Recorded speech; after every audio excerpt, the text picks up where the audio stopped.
everybody. So we are tackling a 3-part series over the next couple of weeks where we're going to be talking about one of the questions that I get asked all the time. What pens, highlighters, markers do you use in your Bible? What do you recommend? And so I'm going to show you all different types of highlighters and pens and midliner markers in this 3-part series, and I'm going to tell you which ones are my favorite, which ones that I would recommend that you use, and I'm going to show you what they look like inside your Bible, a regular Bible and a journaling Bible. So we're going to see which ones bleed, which ones don't, and which ones are going to be the best. So stay tuned as we dig in and find out which ones are going to be the best for you and your Bible.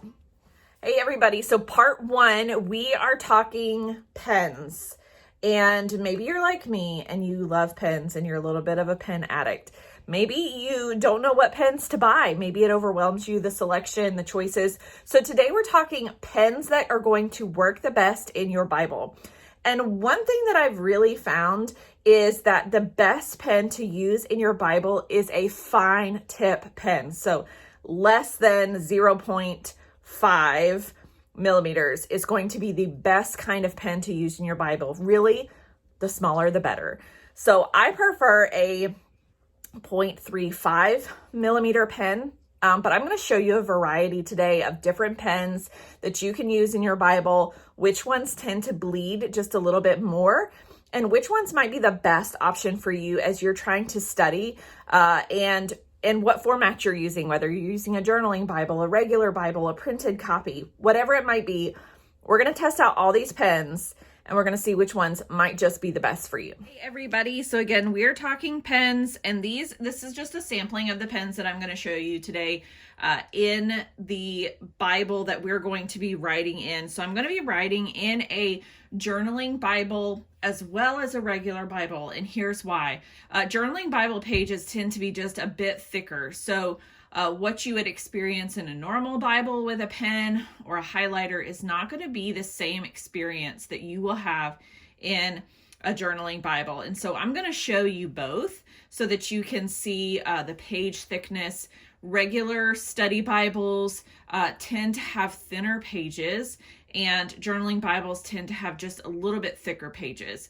So I'm going to show you these pens. Several of these sets come in multiple colors.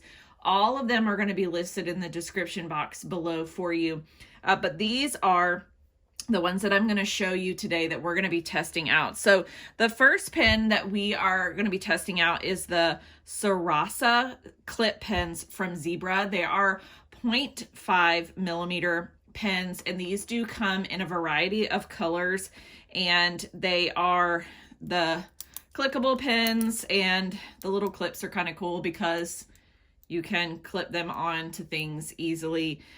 If you like cool things about pens, that's a little neat feature that this pen has. So this does come in a set with multiple colors.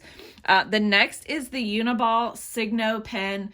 These also come in a variety of colors. I buy these, I buy the black in a box so that I have a lot of them. These are 0.38 millimeter pens and one of my absolute favorites. We're going to be using the Friction Pilot Erasable Pen because sometimes when we mess up, we want to be able to erase. And so I'm going to show you these as well. These are 0.7, so they're not really my favorite because they're thicker, but they do not write as heavy or bleed because they are erasable. So we're going to be using these as well.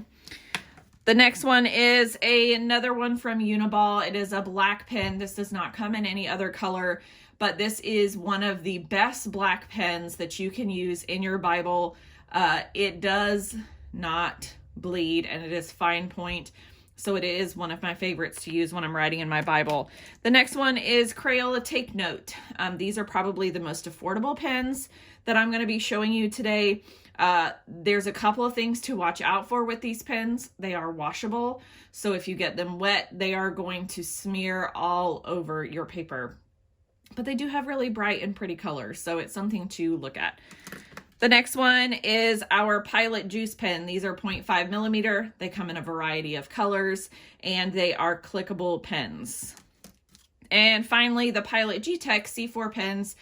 These are super fine point, 0.4 millimeter needle point pens. That's a mouthful. But they do come in a variety of colors and are really good in your Bible because they do not bleed and you can write just a little bit smaller, which does come in handy when you're trying to write in your Bible.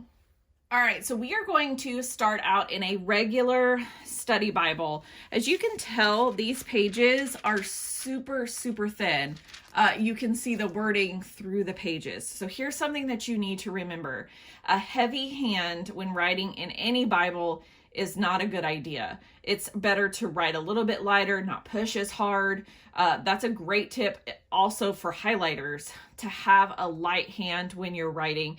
But you can get a little more heavy-handed in a journaling Bible just because you have that page thickness. So what I'm going to do is I'm going to show you what each one of these pens look like in a regular Bible. All right, so here are each one of these pens used in a regular study Bible. So you can tell from these pens, I've written down what they are and what the millimeter points are for each pen. This can matter, it cannot matter. It just depends on what kind of pen you like to use. I love a finer point pen because it uses less ink, so there's a better chance of it having less bleed. And so I have listed those out. The Friction, Erasable, Pilot Juice, Pilot Gtech, Sarasa from Zebra, Uniball Signo, and Crayola Take Note, plus the Uniball Eco Pen. So you can see how they are written on here. So we're going to look and see how they bleed. So you can tell that they do have a little more bleed in a traditional Bible. They're not bad, honestly. Crayola Take Note is probably the worst, but it is also the thicker point pen that you have. The Friction Erasable Pen has almost no bleed, and that's because it is an erasable pen.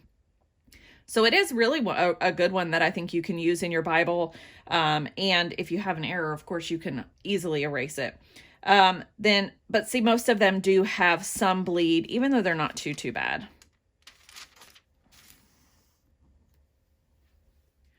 Okay, so now we are looking at these in the journaling Bible. And so I've already written them out for you.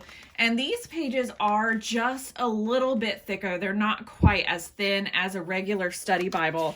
And so you can see that the bleed is not as bad on a journaling Bible as it is in a regular Bible. Crayola Take Note really still is kind of the worst as far as bleed goes for a pen.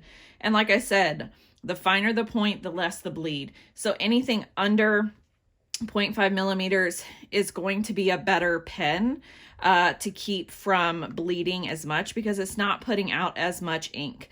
So the bleed looks way better. So obviously when you're writing, you want to use a slightly lighter hand, not pushing down as hard.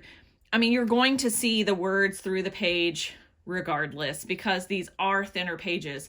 So you can't fully eliminate no bleed or no marks altogether. It's just really not possible to achieve that. But you can find pens and highlighters and midliner markers that really are going to minimize that bleed that happens through your pages. So it really looks like the Uniball pens are some of the best. The Sarasa pens from Zebra are also really good. And the Friction Erasable pens don't seem to bleed as much through the journaling Bible pages. All right, so here's just an example of how I write in my Bible. This is a sermon series that our pastor is doing through the book of Philippians. And so these are just a sampling of what it looks like when I write in my Bible. And so for the most part, any writing that was done in this was I used both of the Uniball pens, either the Signo or the Eco, to write in my Bible. So you can see there's not a ton of bleed from the other side where there are some notes. It's a lot finer. I mean, you can tell it's written on, obviously, but there really isn't a lot of bleed that's going on these pages. So that's why these two really are my favorite pen to use in my Bible. I do love the Pilot Gtech pens, but I mostly write in black and tend to highlight where I need to. And so these two really are my favorite for that purpose. If you are looking for a set that is full color, that there's a variety of options for you, any of the ones that I mentioned today really are good sets. The Crayola ones, they are a little bit cheaper and a little bit of a thicker point pen, and so they're going to bleed more. But any of the other sets really would be a good set to use inside your Bible. Okay, so for my recommendation, after all the pens that we looked at, my favorite are both from Uniball. They're both black pens, and I use a black pen 90% of the time when I'm studying because I prefer to use highlighters. So both of these are from Uniball, and I will make sure that both of these pens are linked in the description box below so that you can go and find them. They're super affordable, and you can buy them in a bulk box so that you have all the black pens that you need on hand. I don't just use these for my Bible, but I use them for everything. So my next recommendation for pens is if you're looking for a multicolored set. This one is my favorite because it is a super fine point. I use it for my planner. I use it for my Bible. I use it for a variety of different things. And it is the Pilot Gtech pens. And these, they have all the colors that I need, and they are perfect. They do not bleed, and they are great in your Bible or notebook or whatever it is that you are using. So these will also be in the description box below. So make sure you check out part 2 of this series on what highlighters are best to use in your Bible. Check out all the links in the description box below for all the pens that I shared with you today and where you can get those. So until next time, I'll see you later.